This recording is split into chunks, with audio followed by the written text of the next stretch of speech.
ಪ್ರವಾದಿಯವರಿಗೆ ಆಗ 37 ವರ್ಷ. ಮಕ್ಕಾದಲ್ಲಿ ಬರಗಾಲವಾಗಿತ್ತು. ಎಲ್ಲೆಡೆ ಹಾಹಾಕಾರ. ದೊಡ್ಡ ದೊಡ್ಡ ಧನಿಕರು ಕೂಡ ಚಿಂತೆಗೀಡಾಗಿದ್ದರು. ವ್ಯಾಪಾರ ವಹಿವಾಟು ಎಲ್ಲ ಸ್ಥಗಿತಗೊಂಡಿತ್ತು. ಧಾನ್ಯ, ಮೇವು ಮತ್ತು ಹಾಲಿಗೆ ತೀವ್ರ ಕ್ಷಾಮ ತಲೆದೋರಿತು. ಜನರು ಹಸಿವಿನಿಂದ ಸಾಯುತ್ತಿರುವಾಗಲೂ ಸಾಹುಕಾರರು ತಮ್ಮ ಬಡ್ಡಿ ವ್ಯವಹಾರವನ್ನು ಕುದುರಿಸುತ್ತಿದ್ದರು.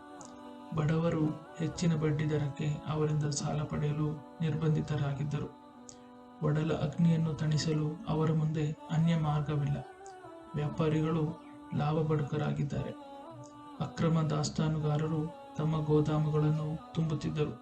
ತೀವ್ರ ಕ್ಷಾಮದಿಂದ ಅವರ ಮನದಲ್ಲಿ ಅನುಕಂಪದ ಬದಲು ಧನಮೋಹವು ಮನೆ ಮಾಡಿತ್ತು. ಸಂಪತ್ತಿನ ಮೋಹಪಾಶದಲ್ಲಿ ಸಿಲುಕಿದವರು. ಅವರು ಗುಲಾಮಗಿರಿಯಿಂದ ಎಂದೂ ಮುಕ್ತಿಯನ್ನು ಪಡೆಯುವಂತಿರಲಿಲ್ಲ. ಧನವನ್ನು ಶೇಖರಣೆಯೇ ಅವರ ಜೀವನದ ಧ್ಯೇಯೋದ್ಯವಾಗಿತ್ತು. ಮಕ್ಕಾದ ಎಲ್ಲ ಸಾಹುಕಾರರು ದರ್ಪದಲ್ಲಿ ಬೀಗುತ್ತಿದ್ದರು. ಹೊಟ್ಟೆ ಬಟ್ಟೆಗಿಲ್ಲದ ಸಾಮಾನ್ಯ ಜನರು ಅವರ ಮನೆಗಳ ಮುಂದೆ ಅನ್ನದ ತುತ್ತಿಗಾಗಿ, ಅರಿವೆಯ ತುಂಡಿಗಾಗಿ ದೀನ ಭಾವದಿಂದ ಸಾಲುಗಟ್ಟಿ ನಿಲ್ಲುತ್ತಿದ್ದರು.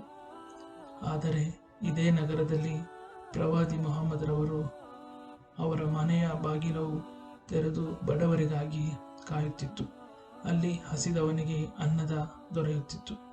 ಹೊರಗಿನಿಂದ ಆಹಾರ ಧಾನ್ಯಗಳನ್ನು ತರಿಸಿ ಧರ್ಮಾರ್ಥವಾಗಿ ವಿತರಿಸಲಾಗುತ್ತಿತ್ತು. ಅವರ ಪತ್ನಿ ಖದೀಜಾ ಬೀವಿಯವರು ಪೂರ್ಣ ಬೆಂಬಲದೊಂದಿಗೆ ಈ ಕಾರ್ಯವನ್ನು ನಡೆಸುತ್ತಿದ್ದರು. ಅವರ ಸಂಪತ್ತಿನ ಹೆಚ್ಚಿನಂಶವು ಬಡ ಬಗ್ಗರಿಗೆ ಸೇವೆಯಲ್ಲಿ ವ್ಯಯವಾಗುತ್ತಿತ್ತು.